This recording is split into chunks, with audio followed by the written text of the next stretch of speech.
18/29 حوالے لکھتے جائیے، بڑے اہم ہیں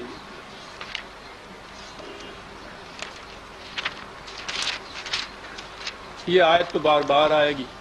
قُلِ الْحَقُّ مِن رَبِّكُمْ، الحق تمہارے رب کی طرف سے یہ آ گیا۔ پھر فَمَن شَاءَ فَلْيُؤْمِنْ وَمَن شَاءَ فَلْيَكْفُرْ، جس کا جی چاہے اسے اختیار کر لے، جسے جی چاہے اس کو چھوڑ دے۔ تو یہ تو پہلی چیز جسے آپ ایمان کہتے ہیں وہ شاء کے ساتھ ہے، انسان کی مشیت پر منحصر، خدا کی مشیت پہ نہیں کہ جسے ہم چاہیں مومن بنا دیں، جسے چاہیں ہم کافر بنا دیں۔ وہ تو قرآن نے 20 مرتبہ کہا ہے کہ اگر انسان کو اس طرح سے مجبور پیدا کرنا ہوتا جیسے کائنات کی باقی مخلوق ہے، اسی طرح سے ہم اس کو بھی پیدا کر دیتے۔ ہم نے اس کو صاحب اختیار و ارادہ بنایا۔ من شاء، ہم نے صرف حق بھیجا ہے، من شاء فلیؤمن ومن شاء فلیکفر۔ آپ دیکھتے ہیں کہ آزادی کو کیسے برقرار رکھ رہا ہے۔ یہ تو ہے ایمان لانا جسے آپ کہتے ہیں، پہلی بنیادی چیز، اور اس کے بعد پوری زندگی جو ہے اس میں یہ عزیزان من مذہب کی کسی دنیا کے کسی مذہب کے پلیٹ فارم سے دیکھیے، یہ چیزیں آپ کو کہیں نہیں مل سکتی۔ پوری زندگی میں انسان کے متعلق ہے کہ اعملوا ما شئتم،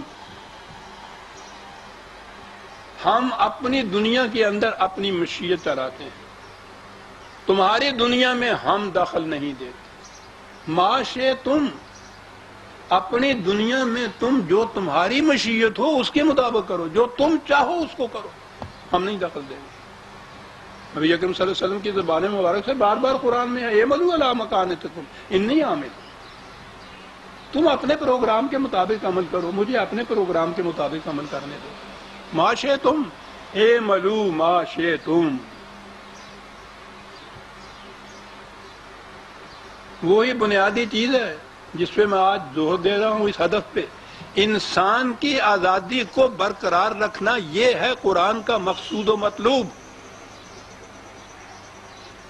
اسی کا نام جنت کی زندگی ہے۔ اس پہ کسی انسان کی طرف سے پابندی عائد کر دینا یہ جہنم ہے، یہ محکومیت ہے، یہ ذلت انسانیت ہے۔ کسی انسان کو اس کا حق حاصل نہیں۔ ما کان لبشر ان یؤتیہ اللہ الکتاب والحکم والنبوۃ ثم یقول للناس کونوا عبادا لی من دون اللہ، کسی انسان کو اس کا حق حاصل نہیں، وہ قانون کا ضابطہ لیے ہوئے ہو یا انتظامیہ کے اقتدارات اس کو حاصل ہو، وہ نبی بھی کیوں نہ ہو، اس کو اس کا حق نہیں ہے کہ وہ انسانوں سے کہے کہ تم خدا کے نہیں میرے محکوم بن جاؤ۔ کسی انسان کو حکومت ہے ہی نہیں قرآن، دوسرے انسان کی آزادی کو سلب کر لینے کا حق ہی نہیں ہے۔ اور ایک اور لفظ آتا ہے، اس کی طرف کبھی کسی کی نگاہ نہیں، لیس البر، وہ ہے نا لفظ بر، ایک لفظ آتا ہے بر، یہ نہیں، اور ہمارے ہاں تو ترجمہ یہ نیکی یہ نہیں ہے، بری یہ نہیں ہے، عربی کا لفظ فارسی زبان کا ترجمہ بیڑے گرد کر دیا بر۔ یہ ان دونوں سے اہم چیز ہے صاحب۔ اس میں پھر بھی طاعہ کے اندر تو کسی کے حکم کی اپنی پسندگی سے اطاعت کرنا، اتباع کسی خارجی کشش کے پیچھے چلنا، اس میں پھر بھی خارج کی چیز ہے۔ ایک تیسری چیز ہوتی ہے، آپ سانس لیتے ہیں، یہ نہ کسی کے حکم کی اطاعت ہے، نہ کسی خارج سے کسی کے پیچھے چلنے کی بات ہے۔ یہ کیا چیز ہے؟ زندگی کو برقرار رکھنے کی آپ کو پوری آزادی ہے، اس کے لیے ایک عمل خود بخود جاری رہتا ہے۔ یہ جو آزادی کا عمل خود بخود جاری رہتا ہے، اس کو بر کہتے ہیں عربی زبان میں۔ یہ ہے اطاعت، جسے خدا کے احکام کی اطاعت آپ کہہ رہے ہیں، اس میں محکومیت آتی ہے، اس میں تو خدا کی محکومیت بھی نہیں آتی عزیزان من، ان الفاظ کی روح سے جو ہمارے ہاں ہے۔ آزادی انسان کی، اختیار و ارادے کی، چوائس کی، یہ ہے مقصود و مطلوب قرآن کی تعلیم کا۔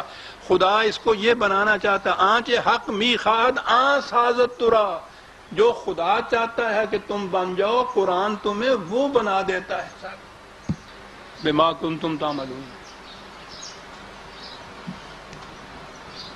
آزاد معاشرے کے اندر یہی چیز ہے۔ کہ ہر شخص کو اس کی محنت کا معاوضہ پورا پورا ملتا ہے۔ جہنمی معاشرہ، فرعون کا معاشرہ،